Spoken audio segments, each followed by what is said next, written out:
Good afternoon and welcome to the podcast of the Lotus Eaters. Yeah. My guest today is Carl Benjamin. I've invited him here to talk about ethics. Yes. Carl. There are no objective values. Right, what does that mean?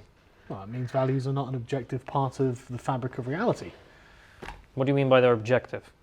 There can't even be such a thing as an objective value based on the definition of the word value itself. A value is something we find desirable, which means it has to be subjective by the very nature of what it is.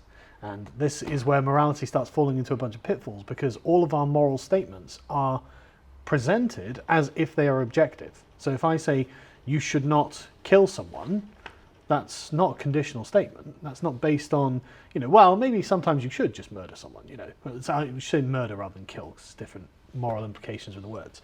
But if I say, you shouldn't murder someone, then there's never a time when actually maybe you should murder someone. You shouldn't do that. It's categorical. It's in all times and all places. It's wrong to do it. And so people get the impression that that's objective, but it's actually not. Because even if we all agree that we shouldn't murder someone, that still doesn't mean you can point to any part of reality where you find that. That's all within our heads. So what we have is intersubjectivity. So it's every subjective actor, every agent of morality, like you, me, even John, every agent of morality that is capable of conceiving morality might well agree, but that's still just each one is a subjective opinion. It's the subjective moral intuition of that person. You couldn't, say, get a computer to observe morality, right? They wouldn't be able to find it. It exists really only within our own heads. So you're sort of saying, like, even though we all agree that it's wrong to murder, Yeah. it's just the happenstance that everyone happens to agree on this. There's no real reason one should, at least objectively. Well, there are reasons, obviously, why we should object to murder, but there's no scientific way of quantifying it, because it's a should statement. It's not something that's mathematically calculable. So now we're talking in the realm of sort of moral intuitions specifically. So it's not something you can do a study on. Studies say that it's wrong to murder. How? A study can only quantify what exists in reality. And there are a bunch of people who think It's it's not a right. study, it's a survey at that point, isn't it? Yeah, exactly. It's a survey at that point. And there are a bunch of people, it depends who you're surveying, doesn't it? If we survey Boko Haram, they might be like, well, actually, hold on, we've got a few opinions on this subject that we want to share with you. And that is where we start sort of coming unraveled, because it's like, right, okay, that's what John Mackey calls the argument from relativity. It's like, well, there can't be objective values because, well, everyone's got different moral values. Unless you're suggesting that maybe one of them is categorically correct, and it might not be ours. If that's the case, then we have to have a discussion. Are Boko Haram right? It seems to be a literal interpretation of the Quran. Now we need to worry about that. Okay, but if you're saying, that's fine. We can all accept that there's no objective reason for saying, X value system is better than Boko Haram's. But surely you can point No, that's not true. No. In an objective way, it's not objectively true that ours is right and theirs is wrong. You're just saying it's well, objective. that's the thing. But why can't you argue that the outcomes create better conditions, therefore ours is objectively better? Well, then you're on the same page as Diane Abbott, saying, well, Mao did more good than harm. Why? It is objectively better to be a Chinese peasant now than it was before the Great Leap Forward. So all of the terrible things that happened in the Great Leap Forward actually justify where we are now, which is a terrible thing to do. Well, hang on, because, in that instance, let's say we compare British liberal democracy and the values that go with it versus Maoist communism. Yeah. Like, surely I'm able to say, well, look, our system didn't produce those millions of deaths, even though the Chinese peasant may have had more of a growth. Millions of fascists. Well, what do you mean? Rightist elements is literally how Mao would describe them. Okay, yes. Rightist elements. And these are the ones that are concerned about, the starvation and the purges and the Red Guard. But they're just rightist I see, elements. they don't matter. No, not even they don't matter. They were purged on purpose. It's desirable to find these people. And one of the ways that Mao, did it, a bit of 4D chess by Mao, was saying, actually, we're not going to suppress everyone's opinions. Let 100 opinions bloom like 100 lotus flowers. And then after people started saying, well, actually, this appears to be total shite. You appear to be a lunatic. It was actually, this was a clever way of sniffing out the rightists. See, they've all revealed themselves. Go get them, boys. So it flip-flops to being morally desirable to purge a bunch of people. Okay. So, but even then, it doesn't really matter what the morals and ethics are, right? What we're arguing is that moral values are not a scientifically, empirically verifiable aspect of reality. You can't point to anything and say there is a moral value, because what it would require is a different kind of epistemology for how do we, epistemology, how do we know what we know? We know that this table is made of wood because we can look at it and then take scientific tests, and we can identify the kind of wood it comes from. We can establish all of this, but the epistemological framework for establishing an objective, how moral values are part of the world around us, there can't really be such a thing. There's also other paths you'd have to go down, and I don't really want to have to get into it. But the point is, this is what objective moral values would be like. So an alien could come down and use their scientific measures, devices, to measure the amount of morality in the room or something like that, right? And that's just not possible. It's something that's actually beyond science, and it moves into the realm of aesthetics. It's more about, you can't scientifically verify that a piece of art is good. You can just go on the aesthetic values. But again, they're not objective. You can't demand someone recognize the aesthetic value of a piece of art if they just don't think it's attractive. And so morals are in the same sort of category as aesthetics. They are values, but they are subjective, and not everyone will hold them or even recognize. These are things that are subjective, and so the question is, what are you drawing from? And it puts people in this horrible position where they're like, well, hang on, if morality isn't objective, then anyone could think some crazy thing like Boko Haram, and they would feel just as justified as what I'm doing. And so this is how you get the moral relativists. They observe this and they conclude that therefore nothing's moral, therefore ignore it all. Therefore they can do as they like, right? Yeah. But there's definitely some exterior weight to where we derive our moral framework, and that generally is wider society. So if we say, we can't say objective, but when people are referring to that, what they kind of mean is just what is widely accepted around them in the society they come from. Okay. So it's still subjective to that society, but there is something greater than external to themselves upon which they're calling upon to understand there's a prescriptive power behind the moral statement. Because if I say thou shalt not murder, assuming everyone else agrees, you're going to get a wide consensus that we shouldn't murder, and then that will be a moral, kind of a cudgel, kind of a force that you can use on someone, right? Because if you see someone about to stab someone, you go, no, you shouldn't murder. That person. Why? Because we all agree. Yeah, because this is the objective, the social norm. This is the value that we all hold. Okay. And if you don't, thankfully, and you can externalize these things into, say, laws, and this is what the laws are for, is to enforce a particular kind of moral regime that is created by the society that obviously upholds the laws. And so that's why we can justify, from what we have, essentially it's an argument from tradition, that this is, we can't call it objective because it's not objective, but it is authoritative, and it is something that has moral authority because other people will recognize the claim when we make the claim that murder is wrong. Is that explained? I mean, I guess, but I'm sort of thinking then, if we're saying it's just we agree about it, how do you compare them? Can you even compare different ideological viewpoints? I mean, I assume yes. Depends what you value. I know, but you can compare everything, obviously. But if how does one compare them? Just whether or not we all, is it just down to every individual to decide whether or not this is good or not, and then just see who wins in the long run? Well, I mean, thankfully, the idea of socialization is real. So you grow up in a particular society that has particular cultural mores and values, and so you're going to be inculcated with those as you're growing up, right? So you will end up in a society where you understand the shared values that people have. But these are not things that are intrinsic to the reality. These are shared opinion that is in everyone's head. But yeah, basically. Okay, kind of get me worried about immigration there, though. Well, if you get a bunch of people that don't agree with your values, and you've got no real way of saying ours is definitely better, you're just saying we think it's better. Yeah. Well, what happens if you get an enclave, where the majority in one constituency or whatever don't agree? Female genital mutilation? Yeah. What the hell else? Murdering gays? Not yet. Yeah. Yet? In Birmingham. I didn't know. In Birmingham. What about Reading? Reading. Well, not a minority place yet, but but enclaves create East Reading. They create the moral values of the place that they replicate the moral values of the place that they've come from. And if they will say, well, our moral values come from Allah or whatever So why don't you fall into nihilism then? Why, do you just have a particular, I know my philosophy actually produces better results according to my own values, therefore I want to just continue promoting it?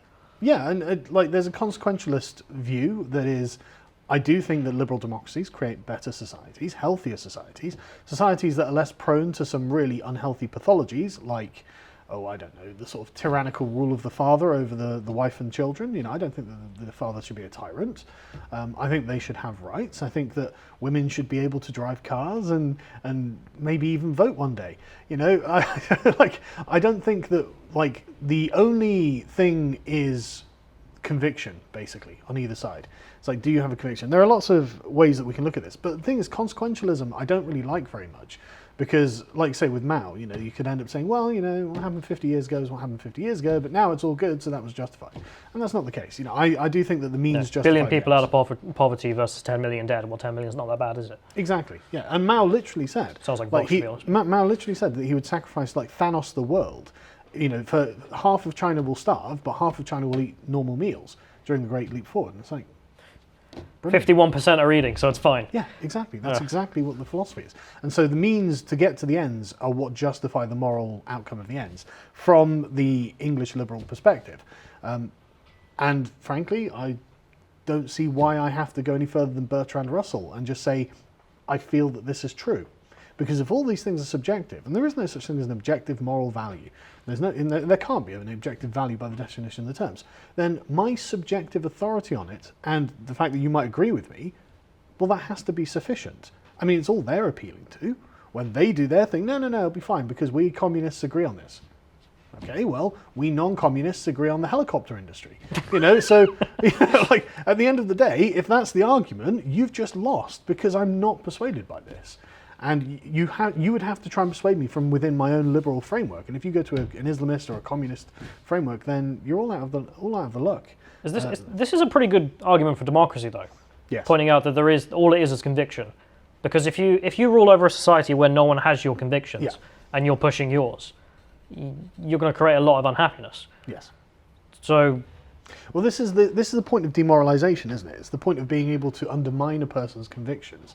So they can't stand there and say, no, we will do this because it's always been done this way. We've got proof of the pudding, it's in the eating, and so you won't stand up and defend. Because so even though 50-70% of the population agree that cuties is bad, well, 96. Yep. If they're demoralized enough, then they don't complain. Then there's no objection. Then it becomes normal. Effectively 0%. Yeah, it may as well be 0. Okay. Yeah, it's if people do not complain and object and make Netflix change their mind through force, not obviously storming Netflix's headquarters, but by either letter writing campaigns or just removing their patronage and not using that service. Just delete the app. Exactly, delete the app. Then whereas you can't do that. Why would Netflix care? You're completely complicit in it. You're just going along with it because well, it's normal. But most people do that. It's probably very much like the Pareto distribution. 80% of people will probably just go along with whatever is happening. It's only going to be the 20% minority that actually stand up about things. So this is why we need moralization. It's kind of the problem with at least British politics, isn't it? Though, the majority of the population just get left out of it. Oh yeah, totally. But it's because if you're not acting, well, who cares? You don't mean anything. Yeah, if we don't have massive protests in the street, like Tim Pool says, I'm not going to lead a bunch of liberalists to YouTube headquarters and burn them down yet. So But that's the thing. If you don't have the liberalists with conviction enough to do X, then don't matter. Yeah, exactly. Okay. The people who do have the convictions, which we see, Labour Party, Black Lives Matter, Antifa, communists, jihadists and things like this. You see these people actually gaining ground and advancing, and it's because we are not actually advancing our own agenda because we have been subverted by the communists. And they say, well, look, there's nothing, nothing about this is real, is there? There's nothing, metaphysical. Unless you can bring me a pound of it, it doesn't exist. And it's like, okay, well, I can bring you a pound of a lot of things you're not going to like communist heads on a platter or something. Is that not moral? Is that moral? Morality is a spook, is it not? What's the problem with this head of communists? That I'm just I hate laid the term on. Fucking spook. I hate it. It's to suggest that the only things that matter in life are things that are scientifically verifiable. But that leaves out all of morality and all of art. And it's that's why communists are bad. That's why they're evil. It's because they are literally undermining the very nature of the sort of like the, I don't want to use the word spiritual because it has religious implications, but that's not what we're talking about. We're just talking about the things that this. I was reading Dialectical Enlightenment, and the way that Adorno and Horkheimer describe it is magical thinking, so sort of like mythical thinking. So everything is particular, nothing is interchangeable. So if you look at, say, the ship that Odysseus sails back from Troy on, there's no other ship that's Odysseus' ship. It's that ship. It's irreplaceable. It's Odysseus' ship. It's like when Theseus goes to kill the Minotaur, you know, the sword that he's given, that's Theseus' sword. It's a mythical item. You can't just replace it. You can't make another sword, paint this is Odysseus' sword on, and then expect people to pay the same amount of money if you were presented with, you know, Theseus' sword or whatever it is. No, this is, and it's the narrative, it's the magical thinking, the mythical thinking that gives things this kind of emotional, sentimental value. Like, I mean, you know, Alexander the Great's cloak, right? Was it? Which one was it? I can't remember which Roman emperor, Commodus, I think it was. They find Alexander the Great's grave in Egypt, his mausoleum, breaks in and steals Alexander the Great's cloak, and then so he's just to wear it. Yeah, just to wear it, just to, you know, bring on the majesty of Alexander onto himself. You couldn't, you know, you could have just made a cloak that looked exactly like it and given it to Commodus, but it would mean nothing. Right. You know, it's not. You can't. These are not interchangeable things. It's not like the cloak in that grave's any good. Exactly, it doesn't do anything, but it has this kind of mythical quality to it. But that mythical quality affects the minds of men. And this is the difference between the sort of scientific understanding of the world from the Enlightenment and the kind of mythic understanding of the world that comes from human narrative, right? The scientific understanding of the world is that you universalize everything. Everything can become universalized, and therefore anything can become interchangeable. So the people can become interchangeable. The mechanisms, by creating, you know, artifice, anything, you know, that we've got that's made, you know, anyone could have made this. You know, this isn't any one particular special bookshelf. This is just a bookshelf off a factory line that anyone could have made, and you know, the people making it are completely interchangeable. The item itself is completely interchangeable. I could just order another one off Amazon, but it has no value at all in any kind of mythic sense, unless, of course, this becomes like the world's most famous podcast. Have you watched The Crown? No. You really need to. Well, let me finish this point, right? But the point is, if something magnificent happens, if an event happens about this table, then that becomes like a narrative point. And this is how mythology is built, through narrative points. And so suddenly this table that we paid like £100 for from the second-hand shop, this table might be worth the mythic value is... John and Lennon's table, you know, that sort of thing. But science can't calculate the value of these things, but they definitely have value. Yeah. They're definitely desirable to some people. And so this is the real sort of where I'm really starting to break from the sort of scientism types, like I have a study for this, I have a study for this. Dude, we're talking about things you can't have a study for. You know, I don't need to know the survey of how many people agree with you or disagree with you. You know, they're all wrong, and I'll show you why through the reasoning of it. The reason I bring up The Crown is because I'll show you some bits afterwards. It's about Queen Elizabeth's life. You know, before she's just a princess, and then and then the brother takes over, and the American, and all the disaster and all the rest of it. But there are constantly arguments about why is the crown valuable, why is the monarchy valuable, and in the first few seasons, there's always the mother saying, "Oh, it's because people need stability. We bring order." The prime minister will fuck something up, and then you need to invite the American president because the prime minister can't because he's just fucked it up. You know, all these sort of things. And then eventually you see her coronation, and the coronation is just the perfect moment of this, because they explain, look, the value of the crown and the monarchy, screw everything. It's to do with this moment here. Yeah. Because what happens is they take her in, they turn off the cameras, you can't even see this bit, and with a few prayers and a little bit of magic, all of a sudden she becomes the queen. Exactly. She goes from being Princess Elizabeth to the queen. Yes. And she's the head of the monarchy and the church and all the rest of it. All of it is worthless if you're a communist. Exactly. That's entirely based on the subjective values of the British people. Yeah. The people who believe in the monarchy, believe in the way of life that we've established like under... the orcs. Sorry? It's like the orcs. We believe in it, so... Sorry. Just, you know, red goes faster if we all believe red goes faster. But it works. Yeah. Whereas scientifically calculated societies have failed completely. Well, the communists, you know, like the Soviet Union, Mao's China, Venezuela's currently collapsing. Like, the scientific approach to social planning doesn't work because humans are not merely scientific beings. They're not robots. They believe in mythology. They believe in emotion. They believe in, and magical thinking isn't actually like, you know, arbitrary as you think. There are ways of explaining things we otherwise don't understand, and the claim of scientific things to say, well, actually, we can explain all of this. Well, clearly you can't, otherwise you wouldn't be so consistently wrong.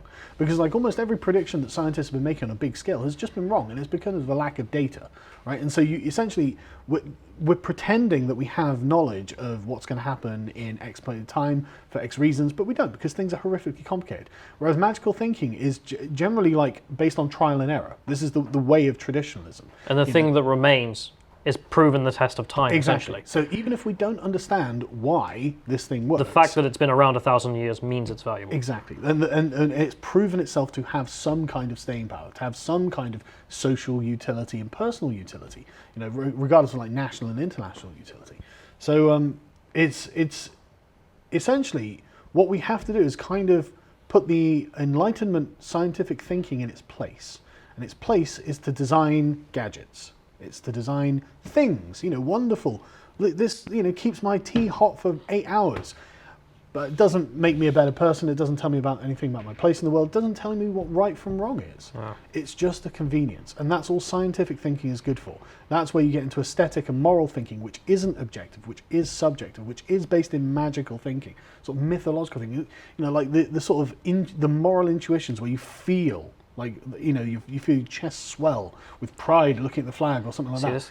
These are still real aspects of humanity, and they really command societies. And I must have heard a million times that, religion is the land of morality and science should stay out of it because it doesn't understand it and all this sort of thing. Yeah. That's the best way to explain it, where it's not even to do with religion here, it's to do with mythology. Yeah. Yeah. It's to do with just your own narrative about the world you live in.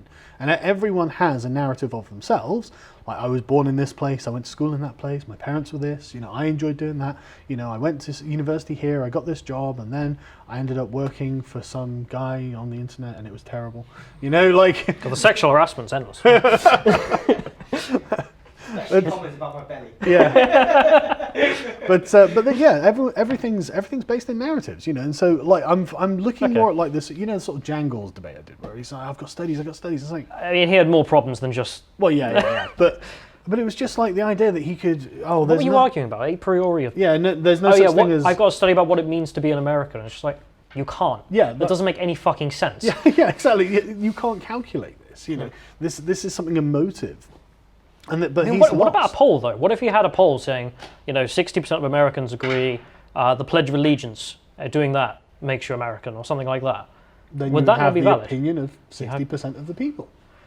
And it might be intersubjective. It could be that almost everyone agrees that this is. I mean, I do. Taking the Pledge of Allegiance probably is a core component to being an American, and that would definitely be something people agree on, and definitely be something people value.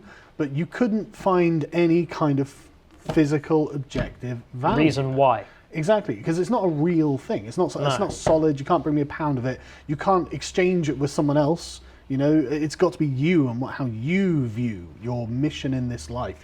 What you're achieving, what you're a part of. And I think there's this natural drive for people to want to be part of things. To want to be part of some greater thing that they're working towards.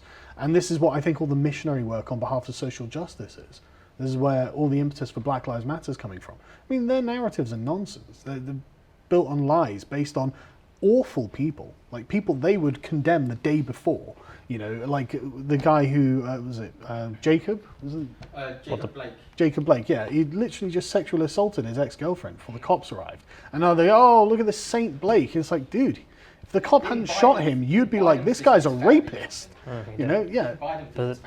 Pelosi. It's a very good point, though, because the wanting to be a part of a greater something, making that comparison. Because you notice with the army, that's what the army's for, right? Absolutely. And why did the army change their advertising in the UK to being progressive and part of, snowflakey? Because we're being subverted by communists. Yeah. But it's why did that replace that? Because it's the same fucking thing. Yeah, exactly. They're appealing to the same We thing. can't swear on this, can we? Probably, but we probably shouldn't. Should probably censor it. Well, this is a test, but let's try Yeah. not to try Okay. to... Yeah, I'm just thinking about good practice. I'm thinking in future. Yeah. But that's Oh, down. yeah. I mean, Done. Oh, down. this is why I like these things, because you're able to make these connections that otherwise I just would never think of. Yeah, well, That's this is my what's- job, man. Yeah. This is what I'm doing, like, so like the whole thing, we look at everything wrong, and the left is totally consumed with the bureaucratic mindset, because the bureaucrat loves numbers. anything that can be reduced to numbers is exactly what the bureaucrat wants. I want spreadsheets and tables, and I can see exactly this, and I'll have figured it all out, and therefore everyone gets 5 grams of rice a day or whatever it is. Whatever they end. Oh no, there's like 20 kilos of rice or something. Well, it depends on the. But the thing, I mean, like all of the numbers were falsified because everyone was terrified of the party. But the point is, it doesn't matter. Like for me, narratively, the state has just got no right to come and take my stuff. You don't get to take my farm. You don't get to take my grain that I put my labour into. This is mine. It's not interchangeable. You can't just say, well, anyone else could have grown that grain. It's like, well, maybe they could have done, but I grew that. Me, mine. This is, and so the difference. In the same way, your art is yours. Exactly. Even though anyone else could put a whale in a box. Exactly. The guy who did it. Exactly. Yeah, and you always get that with art, don't you? Well, anyone could have done that. Yeah, but they didn't. It was this guy who did it, and they were going, "Wow, that is actually good." Or lots of people are going, "That's actually good. I like that." But you didn't do it. It was this one, and that's the difference between the scientific sort of mathematical thinking, where everything's interchangeable, and the mythic thinking, where everything is particular, everything is unique, everything is itself and nothing else, and can never be anything else. I might get Odysseus' sword or whatever, I might get 1,000 swords like it, but only one will be Odysseus' sword, and that will be the only one that matters. I'm wondering what if it loses the mythical value? People forget the story of Odysseus. Well, that's the only way it can. What happens? The sword just goes back to being another sword, doesn't it? It becomes another sword. Because the mythic value is, again, the values are subjective. Value is subjective. And any economist will tell you this, obviously. The Marxists who are trying we're going to calculate an objective theory of value. Okay, I'm going to calculate an objective theory of dry water. You can't have such a thing based on the terms that you're talking about. And so all of communism, based on the labour theory of value, is just tosh. There's a great video, I'll have to find it, but it's you've probably seen it actually, from AA, where he just shows some footage of a documentary where they went to the Soviet Union and they met a guy from the internal bureaucracy, and his entire job was to calculate the prices of things. Yeah. And it was nonsensical. And he was like, look, we're only estimates, we're not perfect all the time. And it's like, not perfect ever. Yeah. You're never going to be perfect at this. You literally can't determine what someone else is prepared to pay for this. You don't have that ability, and yet you're here pretending like you do. I've actually heard communists, my old roommate, I probably shouldn't talk about it on the podcast, but quite funny, because he did the same thing, where he got me a book and he was trying to prove, and he was showing me these leftist thinkers. It was like, because I showed him the footage and I said, look, this didn't work. He sat there calculating on paper. It's like, no, well, we've got computers now. We can have supercomputers do the calculations. It'll be more and more accurate, and we'll eventually get there. It's like, you're never going to get the circle. Yeah. It's never going to be done. It's just not possible. You cannot calculate objective value. And so you need another way of establishing value. And it's got to be the mythological narrative based, because that's the only way we attach value to things. Unless it's a practical need, as in I need to buy food, and even then it could be that I'm not hungry. One thing they could do was provide bread, and even then not that well. Oh God. Yeah, even then millions still had to starve to achieve the distribution of bread or rice. But if there's a channel of this old Soviet guy, and he gives you an example. He's very objective. Just this is what happened. And one of the great things that keeps happening is he keeps talking about deficit items. So you could always go in and there'll be bread and it'll be 3 kopecks and it's nothing. You can buy as much as you want, except when there's a famine. Yeah. But the rest of the time, anything else, anything particular, anything hard to get your hands on that you might have a personal value to it was always impossible to find. It was only the stuff that everyone had a use for, bread, or things like this. And even then, that's all from necessity as well. Yeah. You never get to never personalized. Yeah, you never get to make a choice. This is the thing. You hear communists complain, well, why do you need 15 different brands of toothpaste? Because I want to choose.